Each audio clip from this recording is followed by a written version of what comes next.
Hola, ¿cómo están? Bienvenidos a Zapping, bienvenidos a Campeones No Finalistas en Bruto. Seguimos recordando, han pasado 10 años del memorable título, Chile, campeón, Copa América, en nuestro país, invicto, grandes episodios, grandes momentos. Hemos escuchado voces de protagonistas, recuerdos, aquellos que estaban dentro de la selección, otros que estaban en torno a la selección, y hoy es el momento de conocer un testimonio relevante. Caro, Fran, si me permiten, creo que en la estructura del podcast que ustedes escucharon, el Campeones No Finalistas, cuesta detectar el tronco, ¿sí? Porque uno va al jugador, va al staff técnico, pero hay un elemento que a mi modo de ver nos establece una ruta, un mapa de esta selección y que viene de ojos de la gerencia. Felipe Correa, hoy, 2025, es gerente de selecciones. El año 2015 ejercía el cargo de gerente de la selección y hay que decirlo, si cada entrevista duraba 1 hora, creo que la de Felipe debe haber durado 3. Porque habla, porque tiene recuerdo, en buena Felipe, porque entrega demasiado material y hoy vamos a conocer, mediante esa mirada, cómo funcionaba esta selección. ¿Cómo estás, Caro? Muy bien, Nacho, Fran. Hola. Efectivamente, Felipe Correa entrega esa visión de adentro y con detalles realmente sabrosos acerca de la previa, porque en este podcast nosotros abordamos desde el Mundial de Brasil en adelante, como todo fue esa preparación, digamos, las exigencias que hacía el cuerpo técnico, que uno muchas veces las dimensionaba, pero no tenía refrendado esto de voz de alguno de los protagonistas, y en este caso, ¿quién mejor que el gerente deportivo, que tenía también línea directa con los jugadores? Entonces tenía que hacer una especie de compensación entre las exigencias, la posibilidad de cumplir con muchas de ellas y la posibilidad también de tener que rechazar algunas, pero la verdad es que es parte relevante de sostener una especie de armonía interna y que no se terminen escapando algunos, por decirlo de alguna manera, de algunos jugadores o que el cuerpo técnico se moleste, etcétera, sino que mantener la sana convivencia y la armonía interna en torno a un tema netamente competitivo. Hay algo de Felipe Correa, Fran, que lo vimos en el capítulo número 3, el accidente de Arturo Vidal, solamente lo pongo como ejemplo. Felipe Correa entiende al futbolista, o sea, establece, no justifica un accidente, pero dice, bueno, hay que entender a lo que se exponen, a la fama que tienen, a poder dominarlos, pero a poder entenderlos. Pero a la vez tiene que establecer ciertas conductas, tiene que tirar las orejas, tiene que dar la cara muchas veces, es decir, es transversal, llega a todos lados, era muy amigo, muy cercano al cuerpo técnico, a los futbolistas, y es además el nexo que hay, el vínculo con los dirigentes, con la testera de la selección. Sí, Felipe Correa lo dice muy bien en algunos pasajes de la entrevista que nos da. Primero, que él entiende desde lo que significa ser jugador, porque ya lo adelantamos en algunos capítulos. Él fue cadete de Universidad Católica, estuvo obviamente guardando las proporciones en el cuerpo de un jugador, entiende lo que significan las concentraciones, entonces él tenía esta capacidad de entender qué es lo que sentía el jugador y cuáles son las necesidades también que tiene el cuerpo técnico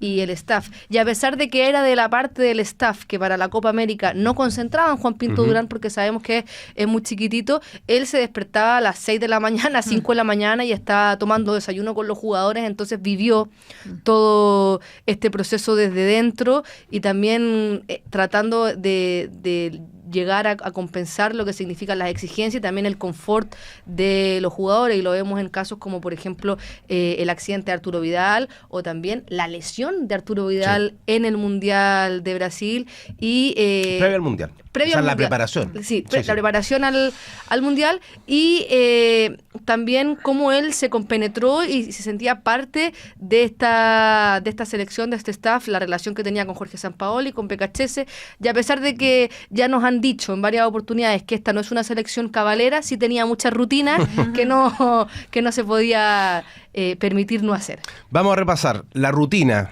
la preparación, las cábalas, qué hacía. Una llamada, duraba 5 segundos antes de subirse al bus, una llamada que le hacían a Felipe Correa. Bueno, todo esto en la planificación de este Chile campeón del año 2015 Copa América. Esto es Campeones No Finalistas en Bruto, Felipe Correa.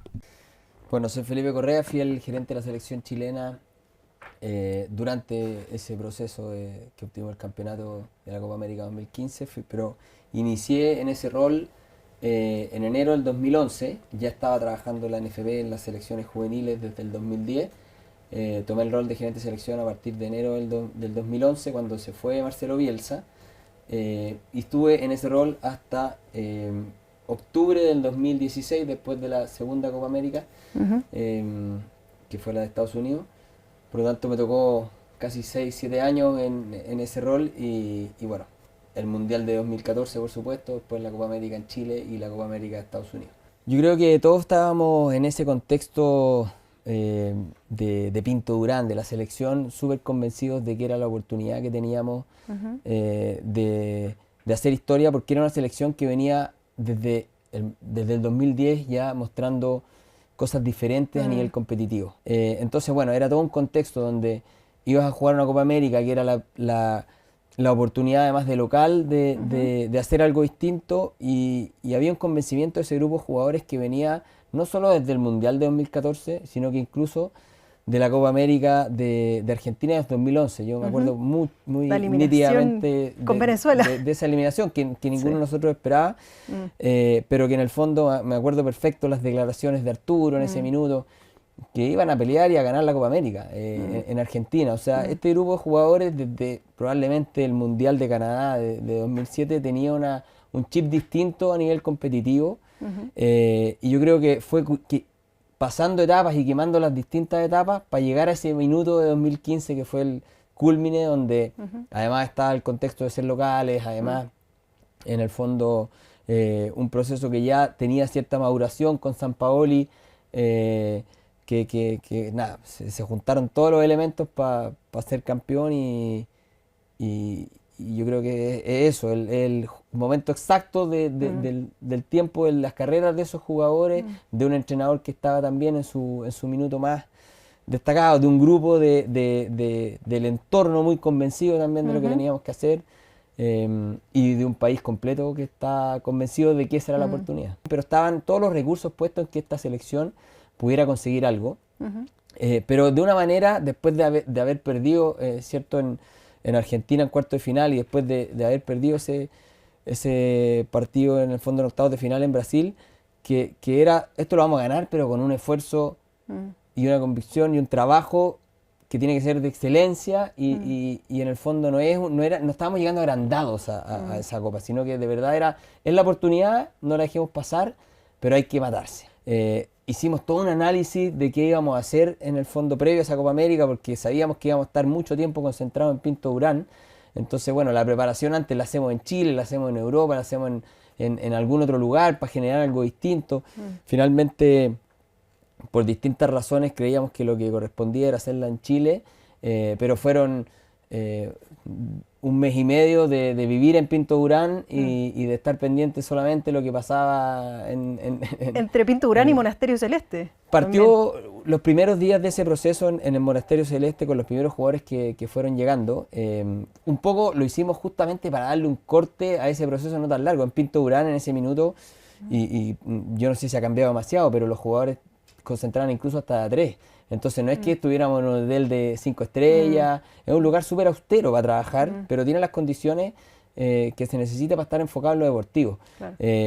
Obviamente hay que preocuparse también de elementos para que eso sea una convivencia sana, para que en el fondo, no sé, tener algunas distracciones, salimos a comer un par de veces a restaurantes que pedíamos cerrar, que nadie supiera, pero cosas como casi que un paseo de curso. Ajá.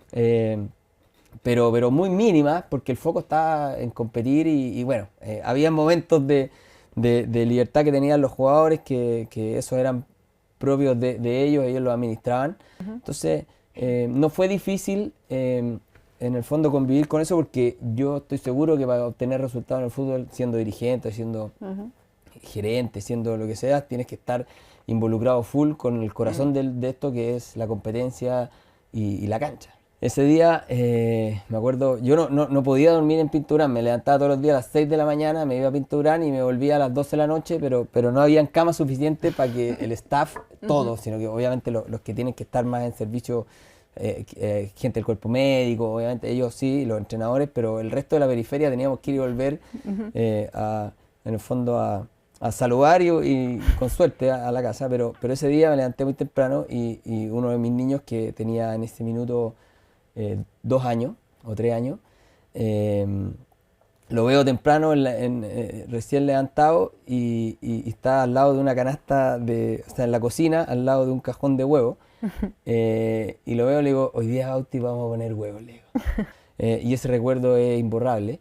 Y nada, después llega al estadio y ese estadio maravilloso, lleno de banderas, con algunos manchones argentinos que era también parte de lo atractivo de que íbamos a jugar una final con uno de los mejores equipos del mundo siempre. Fue algo increíble. Bueno, después vino ya la parte futbolística y ese partido que ninguno de nosotros puede olvidar, pues. Pero yo creo que esa final, hoy día venía pensando en elementos como especiales de ese año y de ese campeonato. Hay que revisarlo, pero yo creo que ese año no llovió hasta, creo que 2 días después de la Copa América, que fue, Me acuerdo fue el 4 de perfecto julio. que Entonces, fue muy seco. se dio Sí. todo para nuestra preparación, para que las canchas estuvieran bien en Pinturán, para que lo que pudimos hacer en el Monasterio Azul, para que la cancha misma del Nacional estuviera siempre impecable. O sea, fue increíble, se dio todo para que Chile pudiera, a pesar de las dificultades obviamente, pero para que pudiéramos ser campeones y nada, ese yo creo que es el momento más feliz de muchos de los chilenos que yo acostumbraba, algo que no sé si hoy día se puede hacer mucho, pero siempre los veía en la cancha. Si bien la visión es más limitada que si estás arriba, también tienen las sensaciones que vive el jugador, la que está viendo el entrenador. Entonces, para un lenguaje común, que obviamente no es el rol de uno participar en una decisión técnica en ese minuto, pero sí entender después en los procesos, en las conversaciones, en las reflexiones, o incluso en algún minuto, si hay alguna cosa, los veía siempre ahí en la cancha. Me peleé con todos los comisarios de Conmebol que me quisieron sacar porque estaban empezando a ponerse más estrictos, pero también entendieron que... ¿Pero qué estabas al lado del banco? Siempre me ponía un poquito hacia la derecha del banco, pero bueno, hay un par de videos que aparezco incluso en el gol de Isla con Uruguay.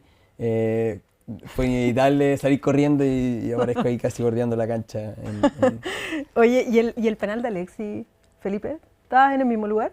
Estaba en el mismo lugar, sí. Siempre en ese costado de la banca del lado sur, en este caso, el lado derecho. Debo haber estado probablemente delante del estático en ese caso. Y nada, cuando salimos todos corriendo para distintos lugares, no sabíamos. En ese caso, me fui corriendo directo al grupo que fue a abrazar a Bravo, que estaba más cercano en ese minuto, y otro grupo salió, que eran los que estaban en cancha, a abrazar a Alexis, que salió más hacia el lado oriente.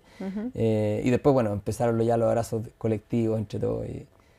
¿Pero te acuerdas bien de lo que hiciste en ese minuto? No, o sea, ¿sí? de salir corriendo a abrazar a Claudio Bravo, llegué un poco después que el resto de los compañeros que estaban más cerca y claro, había sido además muy determinante también en la definición, entonces fue el primer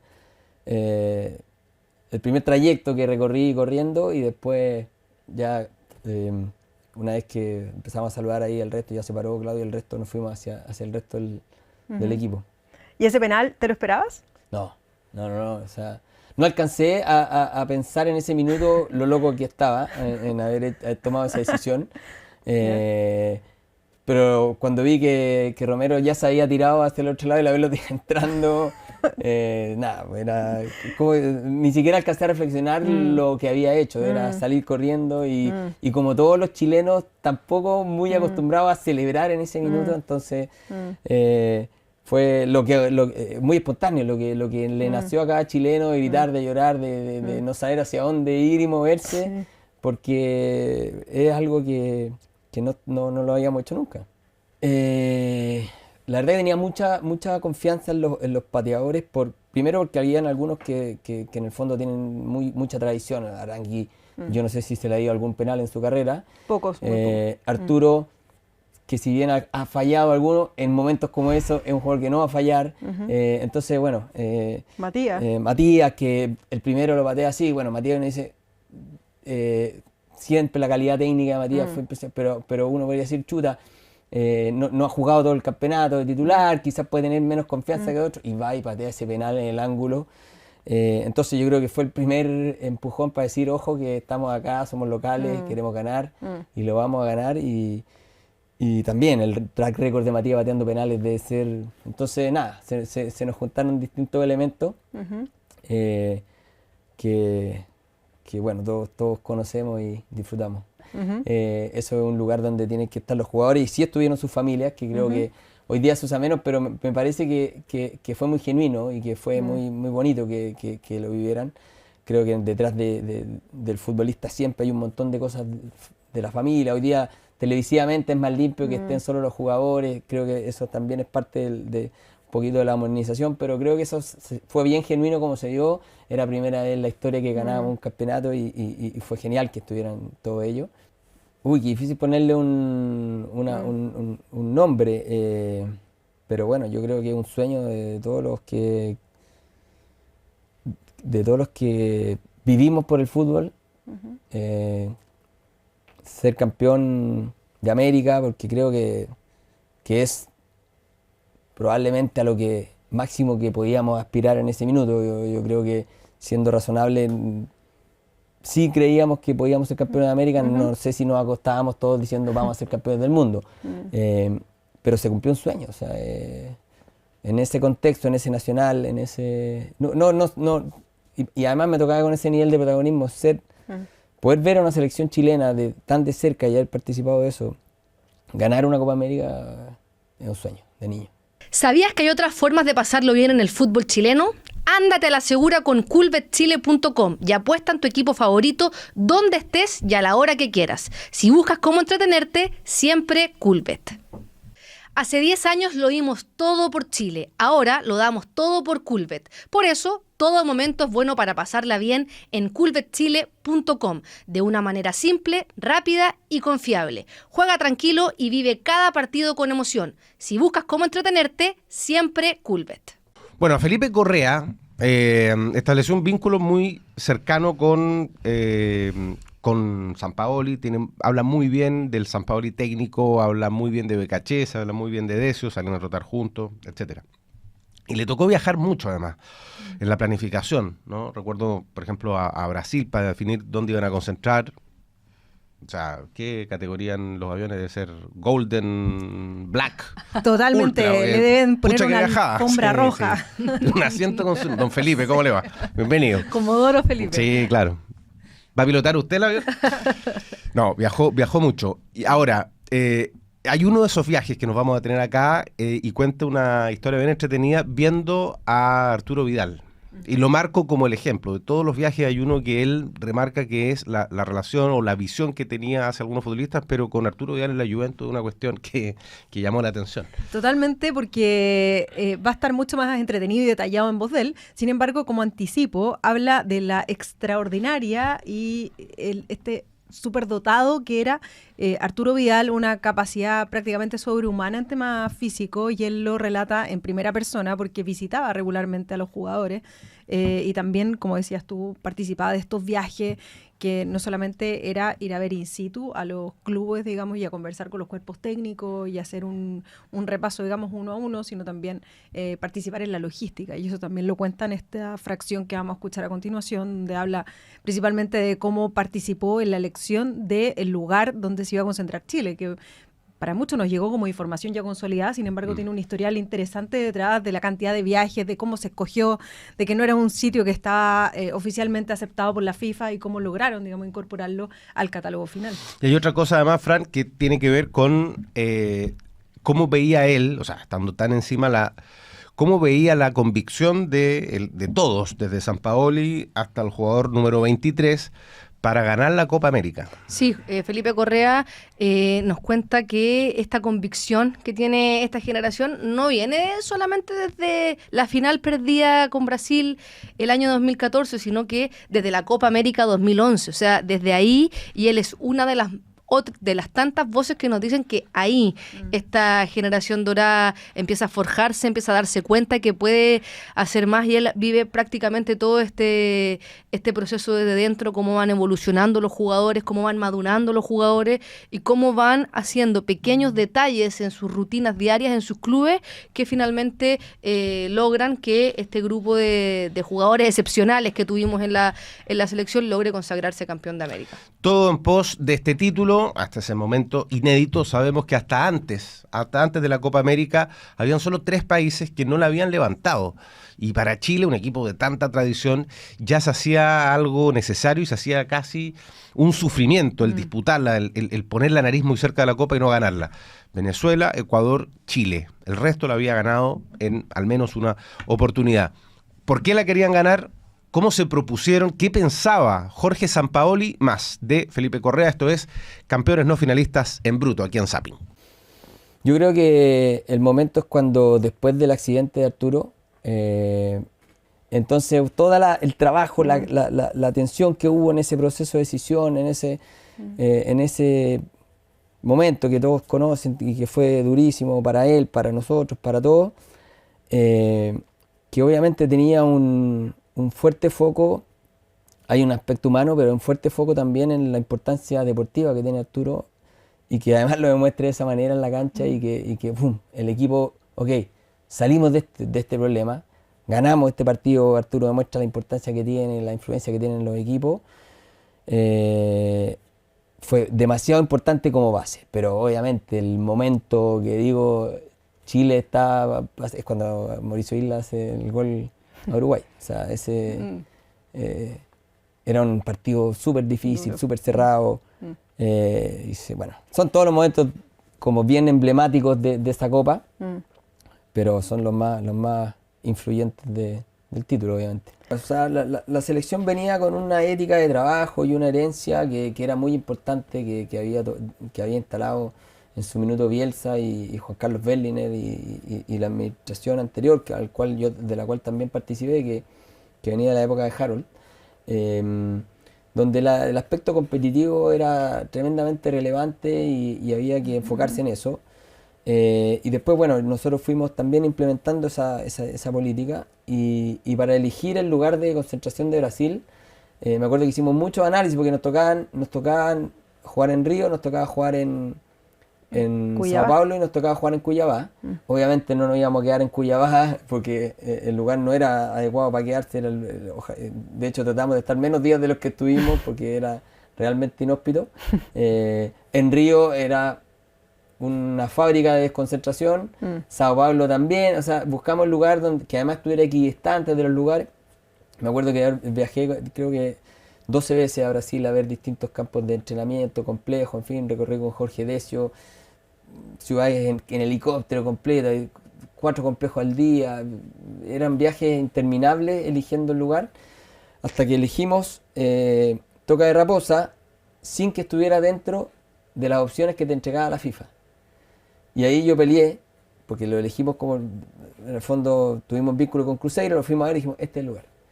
Y yo peleé para que Toca de Raposa se incluyera dentro del catálogo de las opciones. Fue un tremendo lío, en el fondo administrativo dentro de FIFA, porque FIFA te entrega un catálogo que elige como la oficina de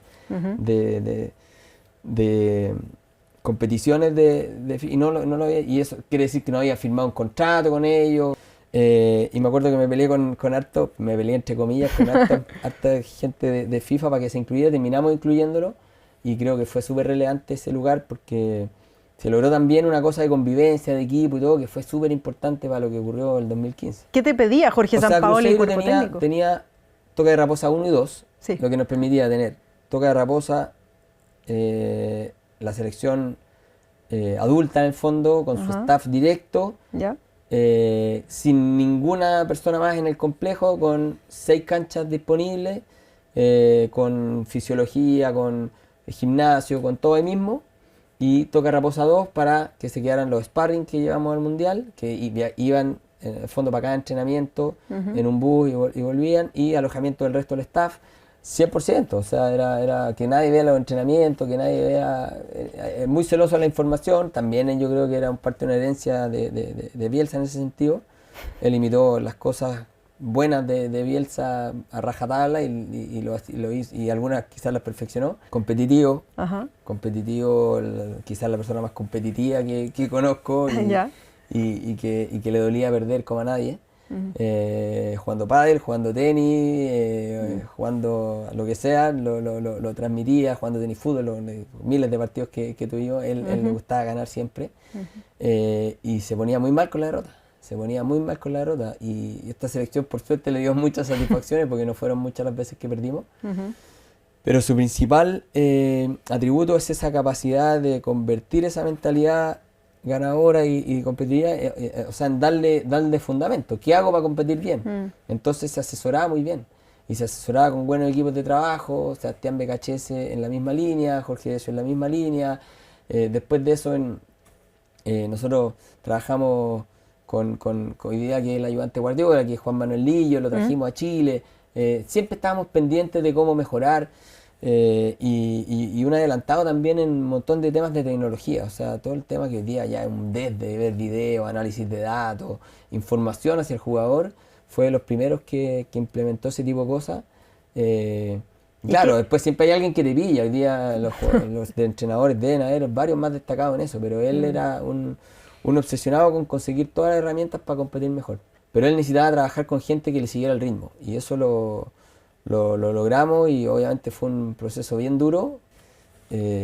Siria, y mandamos al flaco a Siria, o sea, era de verdad una obsesión por saber de los rivales, y yo creo que hay elementos de esos que eran útiles, y otros era también parte de la tranquilidad de Jorge de saber que estaba haciendo todo bien o al máximo posible para que se consiguiera el objetivo. Hay varias anécdotas del sorteo, porque fuimos a, creo que fue en Porto Alegre, en Brasil, pues fue una ciudad no de las grandes, o sea, y desde el lugar donde estábamos, de un hotel, nos íbamos en buses, que iba el manager de las selecciones con el entrenador y probablemente el ayudante, y en este caso fue Jorge Decio y Becachese, y nos íbamos y volvíamos en buses, las delegaciones iban, no sé, 7 equipos por bus, y a la ida nos tocó con Holanda, pero nos saludamos con Van Gaal, qué sé yo, pero no sabíamos que nos íbamos a tocar en el grupo. Y después del sorteo volvemos al mismo bus y nos toca, y Van Gaal ya se había subido, estaba en el primer asiento, y cuando se sube le dice: San Paolo, y te voy a ganar, le dice el sorteo. Pero nada, la reacción del sorteo es: nos toca España, nos toca Holanda, y además el cruce nos toca Brasil, o sea, era, pero había mucha confianza en que se le podía ganar a equipos de ese tipo, porque nos habíamos preparado contra los mejores siempre. Nosotros habíamos jugado contra España y habíamos competido, tuvimos 2 empates con ellos en 2 amistosos, y de igual a igual, y eran los campeones del mundo vigente. Alemania perdimos 1-0, pero le dimos un baile, y después de ese partido, lo digo un baile no porque después de ese partido, Joachim Löw y Oliver Bierhoff, que era el manager de la selección, fueron al camarín, me pidieron hablar con Jorge y me dijeron: te felicito, Jorge, no habíamos visto un equipo así. Y fue un 1-0 que perdimos, llegaron una vez, pero la habíamos ganado a Inglaterra de visita. Era un equipo que competía con los grandes de igual a igual. Entonces, bueno, dábamos por descontado que teníamos la obligación de ganar a Australia. Y después el desafío era España, pero con mucha convicción. Y además estos jugadores tampoco tenían limitaciones mentales de que no nos toca. En fin, también habían jugado con España en el Mundial anterior, había sido un partido competitivo. Está la historia de que después sale Iker Casillas pidiendo que por favor ese partido se terminara. Perdimos 2-1, pero nada, España muy sufrió, al límite. Quería que se acabara ese partido. Sí. Entonces no había para nada de susto en relación a eso. Lo que sí me acuerdo mucho es después del partido, donde obviamente había una satisfacción importante, en el túnel ver a Xavi llorando fue uno de los momentos más choqueantes, porque es un ídolo y un jugador de esas características, de esa en el fondo estatura, así de golpeado con lo que había pasado, fue increíble. En relación al segundo, Arturo Vidal no podía jugar los 3 partidos. Por la rodilla. No podía jugarlo. Entonces, si hay una decisión de administrar en el fondo los partidos en relación a lo que podría haber dicho: no, sabéis que el tercer partido hay que preparar y juego lo mejor. No, había que cuidar también para lo que viene. Entonces, pero él siempre tuvo mucha estrategia para enfrentar todos los partidos. Ese partido que el último o sea, el que juega Arturo jugaba en Playa Ancha con tú te vas a acordar después o vas a registrar el rival, pero fue el último partido de preparación en Valparaíso. Y Arturo juega el segundo tiempo y digo, no, este está loco. O sea, y además logra jugar, en fin, ya, bueno, se pone de cabeza. Pero después en el Mundial, Arturo, estábamos todos en el bus antes de salir a los partidos, antes de irse a jugar en el fondo del partido, o en la concentración que nos tocara, porque fueran distintas sedes. Y a veces teníamos que esperarlo unos minutos porque había que sacarle líquido de la rodilla lo más cercano posible al partido y que no fuera en el estadio, sino que en el lugar donde estábamos. Y nada, nos demoramos porque estaban terminando de sacarle la cantidad de líquido que tenía Arturo en la rodilla, que era una rodilla que tú la mirabas y decías, no puedes jugar este partido. Y se mató por ese equipo, y yo creo que, bueno, parte de eso también es la respuesta que tuvo el cuerpo técnico, tuvimos también los que tuvimos ahí algo de influencia en la decisión. De Arturo lo dejó todo, no lo vamos a dejar votado por lo que pasó también en Copa América. ¿Sí? ¿Tiene vínculo ahí? De todas maneras. Hay un vínculo importantísimo de lo que significa para Arturo la selección y lo que él ha hecho por el equipo, con lo que después pasó en ese minuto. O sea, había un análisis futbolístico, pero también, oye, lo más fácil es decir, no, dejémoslo afuera y irse por el camino, no, somos responsables. Hay un contexto de lo importante que era Arturo, pero también hay un camino difícil, oye, hay que apoyar también en los momentos duros. Y fue un error gravísimo, él lo reconoció, fue un accidente que todos sabemos la condición y las consecuencias, pero fue una equivocación, un error. Y a veces hay que saber dar apoyo en los momentos difíciles. Pero la verdad que lo que jugó el equipo ese día y lo que hizo está muy lejos de lo que pasó en los mundiales anteriores. Es otro Brasil, es otro contexto. Pero nada, lo estuvimos contra las cuerdas y el equipo ahí demostró que efectivamente, logrando eso, si jugamos la Copa América el año siguiente en Chile, ¿cómo no le íbamos a ganar a Brasil, por ejemplo? Sí, el equipo estaba golpeado porque, bueno, estuvo cerca, pero una tristeza como sin reproche. La verdad que lo dejaron todo, perdiste en penales, y de inmediato el discurso fue: el próximo año tenemos la oportunidad, jugamos la Copa de local y hay que ser campeones. O sea, ellos se quedaron con que era un castigo y era poco premio para lo que habían trabajado y lo que venían haciendo, haberse ido tan temprano al Mundial. Era ganar un torneo, ganar un título, así lo decía Arturo desde la Copa América del 2011, lo decía antes incluso también. Pero ya la de Copa América del 2011, me acuerdo de Arturo diciendo, vamos a ir a ganarla. Quizá el Mundial de Sudáfrica no, ahí es un poquito más el primer Mundial de todos, en fin. Pero la Copa América del 2011 la iban a ganar, frustración.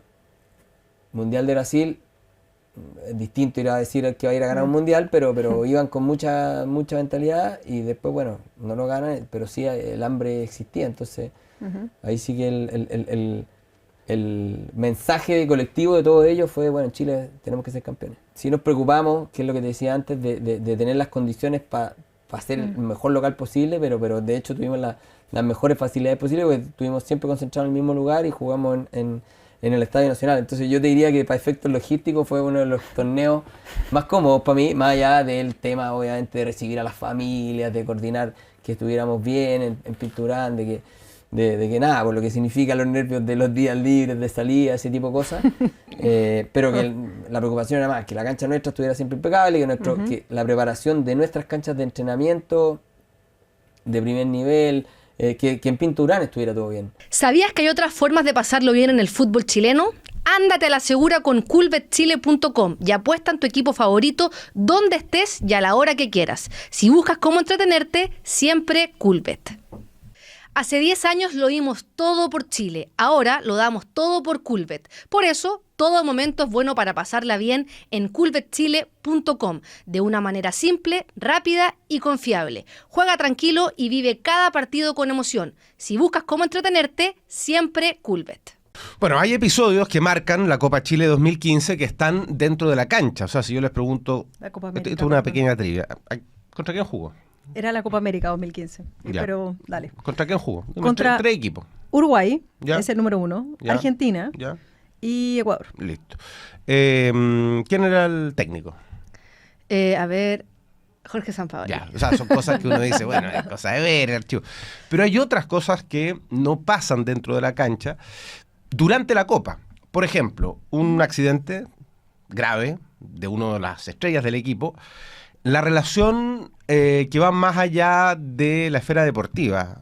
Hay una ligazón, en este caso, con la presidenta de entonces, que era Michelle Bachelet, y hay otro hecho que ocurre en la cancha, pero que después se traslada al Comité de Disciplina de la Conmebol y que tiene que ver con Gonzalo Jara, ¿no? Entonces, vamos a hablar ahora de esas tres situaciones. Te quería preguntar lo primero, la acción que tiene él en el accidente de Arturo Vidal. Fundamental. Él dice, de hecho, que fue dentro de los primeros, quizá el primero, que se entera de esta situación, que ya estaba haciendo un poquito de bullicio a nivel prensa, digamos, que se estaba hablando de un accidente, que este auto era bastante llamativo. Entonces, cuando se entera, digamos, él y Por la junto al prensa. staff, literalmente se entera por la prensa. Así que eso ocurre, digamos, ocurre en la vida real. Saludos a Bio Bio, la radio. Ah, sí, que ellos hay fueron... decirlo. Sí, efectivamente, fue el primer medio Usted de lo sabe, usted comunicación. lo oyó, Bio Bio, lo dice Que todo. a ellos les llega el video, un video en ese entonces que tampoco era tan habitual que la gente grabase todo lo que ocurría, y Bio Bio termina solicitando esta información directamente a la NFP, a la Federación, en este caso a Felipe Correa, a María José Vasconcelos, si era cierta o no, y luego lanzan este testimonio a través de sus ondas, y esto se empieza a consolidar. Y obviamente los otros medios hacen eco de esta situación. Mientras tanto ocurrían viajes interminables a la sexta región para ir a la comisaría, para ir a la zona de Buin. Así es que acá hay un trasfondo, digamos, del accidente que está bien detallado, especialmente por Felipe Correa, que estuvo ahí, que tuvo que pasar la noche completa junto al afectado y al día siguiente también ser partícipe de una decisión que ya era tema nacional. Sí, hay otro tema además de la selección que venía desde antes, te diría fundamentalmente desde el Mundial de Brasil, la presencia de la presidenta Michelle Bachelet, el vínculo que tenía la relación con los futbolistas. Y pongo este ejemplo que es súper básico y ustedes se podrán imaginar cuántas cosas, pero piénsenlo. Un equipo exitoso, un plantel, Fran, compuesto solo por hombres, los jugadores, el cuerpo técnico, y la visita de la relación que no era solamente ir a Pinto Durán. La presidenta Bachelet iba al camarín. Hay varias anécdotas ahí que cómo preparaban el ingreso y no entra solo la presidenta al camarín, entra con su escolta, con su equipo de apoyo, etcétera. Y Felipe Correa tiene bien clara esa película. Era protagonista en ese contacto de la presidenta con los jugadores. Él era el encargado de decir quién entraba y quién no entraba. Y obviamente a la presidenta no le podía decir que no, pero esta comitiva enorme no cabía en el camarín, también siempre respetando los tiempos de los jugadores, respetando el espacio. El camarín es algo muy sagrado, o sea, que alguien pueda entrar al camarín de una selección es algo muy excepcional, a pesar de que la presidenta, hemos sabido, tenía una muy buena relación con ese plantel. También lo cuenta Jara en los primeros capítulos, que ella más encima opinaba del partido con ellos ahí, saliéndose de la ducha. Pero Felipe Correa tiene una anécdota que en estas tener que decidir quién entra y quién no entra, sin saberlo, deja fuera a la hija de la presidenta. Entonces, en otra oportunidad le dice, usted fue la persona responsable de que mi hija no pudiera entrar a conocer a los jugadores, y lo cuenta como una anécdota, pero ese era el tipo de situaciones a las que él se tenía que enfrentar. También tiene opinión respecto a el caso de Gonzalo Jara. Gonzalo Jara tratan de que la sanción de que pueda jugar al menos la final con Argentina, no lo logran. Entonces había una mirada también al plantel, quienes lo reemplazan. Gonzalo Jara tiene 2 reemplazantes, es curioso eso. Para la semifinal entra José Roja y para la final entra Francisco Silva. Pero bueno, de todo eso vamos a seguir escuchando a Felipe Correa, el gerente de la selección chilena del año 2015 aquí en Campeones No Finalistas en Bruto. pero nada, los jugadores necesitan días libres y creer que no, si aquí el error es no concentrarlo, ese es un sueño bastante miope y bastante sesgado que no tiene ningún sentido. El jugador de fútbol necesita su espacio, necesita estar con su familia, necesita estar solo, necesita hacer lo que en momentos que se puedan hacer. Después los comportamientos individuales los puede juzgar cada uno, pero no hay ninguna duda que se necesitan esos espacios. Obviamente son jugadores jóvenes, eran jugadores jóvenes, exitosos, de local, sabíamos lo que eso generaba, teníamos experiencias para atrás, del bautizazo, de otras, y siempre nervioso con eso, pero yo creo que es como no se le puede pedir que además sean el primer alumno de la clase, nada, son los competitivos porque son así distintos, quizás con esas características también, o sea, no se les puede pedir todo. Y yo creo que fui el primero en enterarme, o sea, obviamente de la selección fui el primero, pero me llama un periodista y me dice, ¿es verdad? Porque lo había llamado alguien del accidente.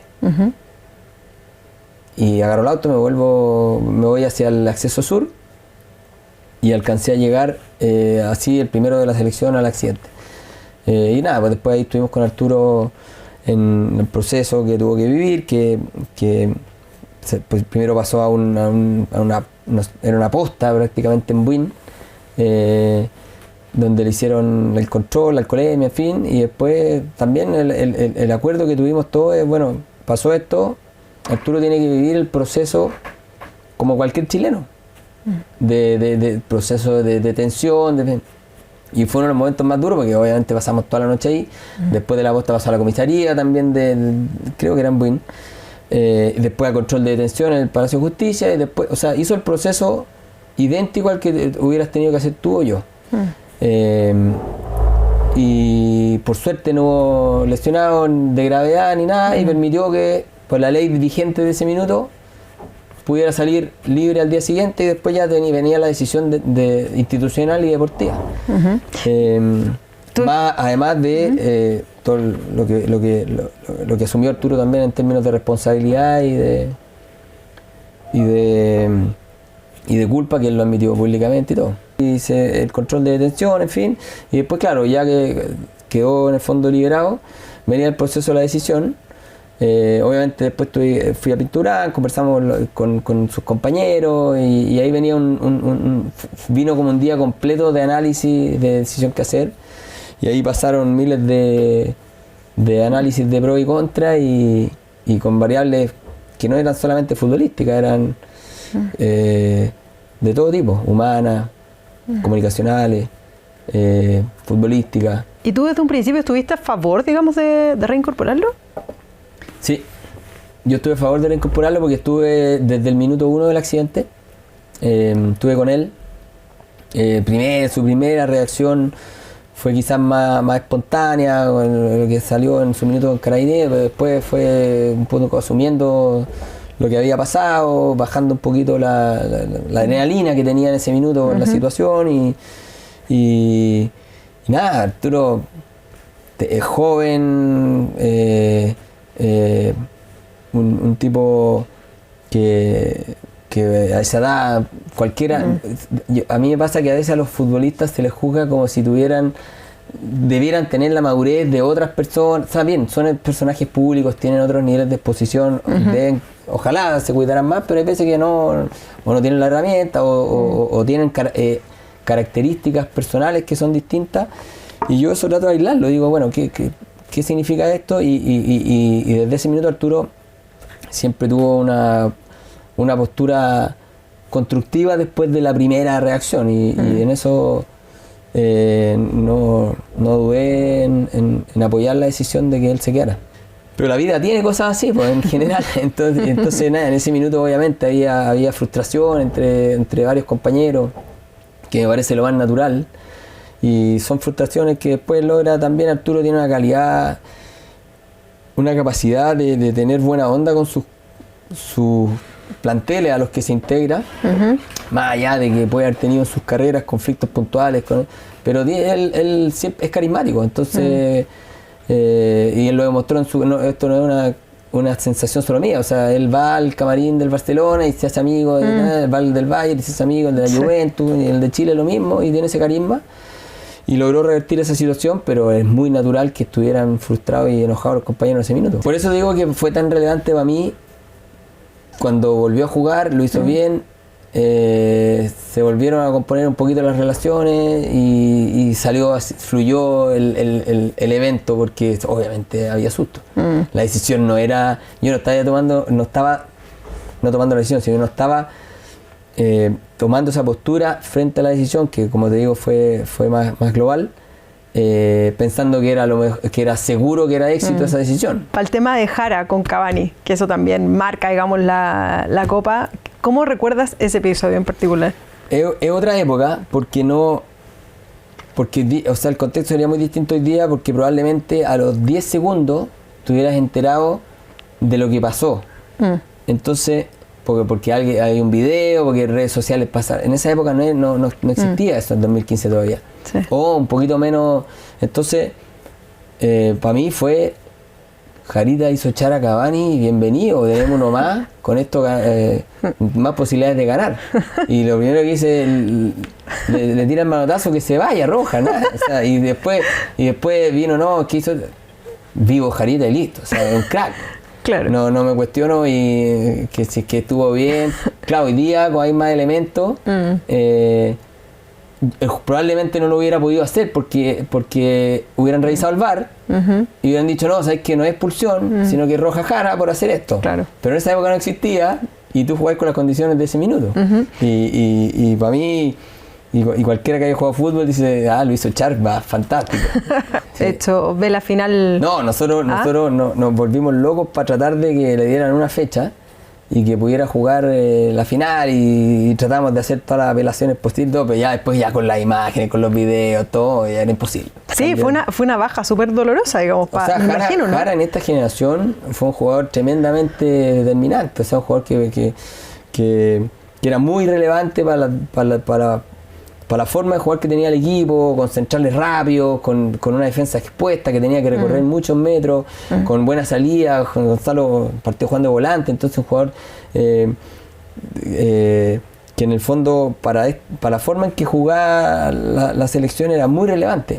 Lo que pasa es que tuvimos también la suerte de que los reemplazos estuvieron a la altura, y en ese sentido, ¿no? Y el Gato Silva también, o sea, y Roja y nada, están en súper buenos momentos todos los jugadores que les tocó participar. Entonces se fue dando un poco eso, que yo creo que los equipos que salen campeones siempre necesitan de eso, o sea, no salís campeón con 11 jugadores. Sí, y Pepe un jugador súper disciplinado también tácticamente, y que conocía mucho lo que necesitaba, lo que le pide Jorge, en ese minuto un jugador rápido, un jugador que era fuerte en el duelo, que entonces bueno, y también nos pasan cosas positivas. Con Perú se hace echar Zambrano, la batalla que le pone a Charles. Charles también vivo en cómo enfrentar esa situación, y tú necesitas de esa suerte para ser campeón. Yo creo que creer que vaya a ser campeón contra todo es más difícil. No se hubiera ido expulsado Cavani y se hubiera expulsado Gonzalo. ¿Cuál fue el gol que más gritaste en la Copa? El de Isla. Zapatazo abajo. Sí. No, increíble. Fue un desahogo. Está difícil el partido, fue en los minutos finales. Que lo haga el Guaso, además, el lateral, es como parte del funcionamiento del equipo. O sea, este es un equipo que ataca por todos lados, que te llega por todos lados, que tiene hambre de ganar, y llega a Isla a terminar esa jugada, que se la pasa a Valdivia, entre medio de las piernas la abre alguien y saca el remate, un golazo abajo, ¿no? Uruguay especialista en defenderse bien. Si te ibas a los penales, no sabéis qué historia tenéis con Uruguay. Entonces, no, ese fue el desahogo máximo.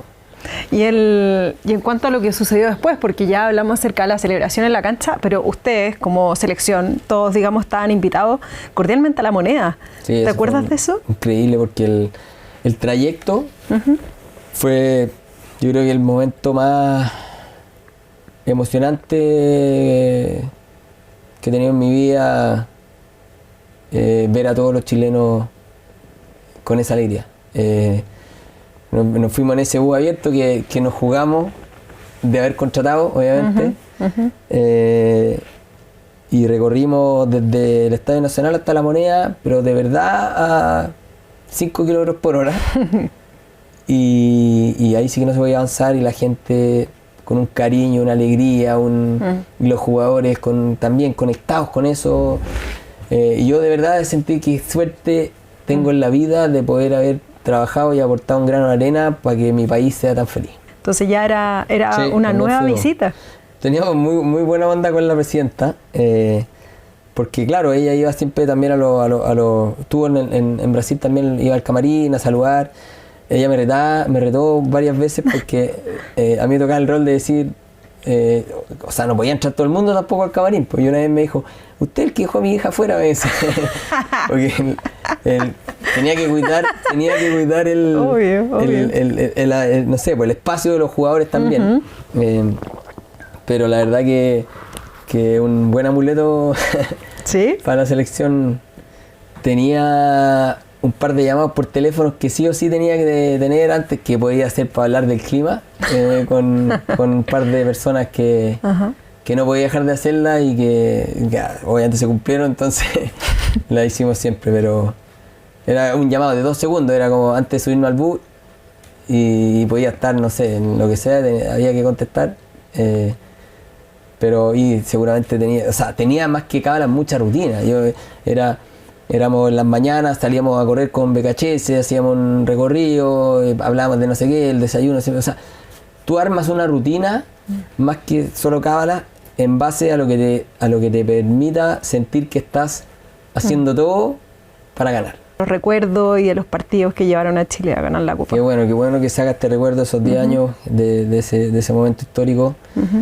Que probablemente los que tengan entre, no sé, 10 años atrás, entre hoy día 20 años y un poquito más, y adelante, no se van a olvidar nunca en la vida. Así que yo al menos soy parte de ese grupo. ¿Vieron el golazo que se mandó Zapping? Con el nuevo plan fútbol de Zapping ahora tienes TNT Sports Premium incluido en la programación, además de acceso a Max para disfrutar de tus partidos, series y películas favoritas. Todo esto por 16.900 pesos el primer mes. Súmate hoy a la televisión del futuro en zapping.com. Ha pasado el tiempo, han pasado ya 10 años, 2 lustros, ¿sí? Una década, y Felipe Correa otra vez es gerente de selecciones, es otro escenario, es absolutamente distinto, y bueno, uno apelando también a la trayectoria, espera, le desea lo mejor y espera que obviamente sea un aporte para levantar a esta selección chilena que hoy la verdad no está ni cerca de lo que vivimos hace 10 años. Así que interesantísimo testimonio. Horas extras de grabación con Felipe, porque vaya que entrega detalles. Sí, muchísimo.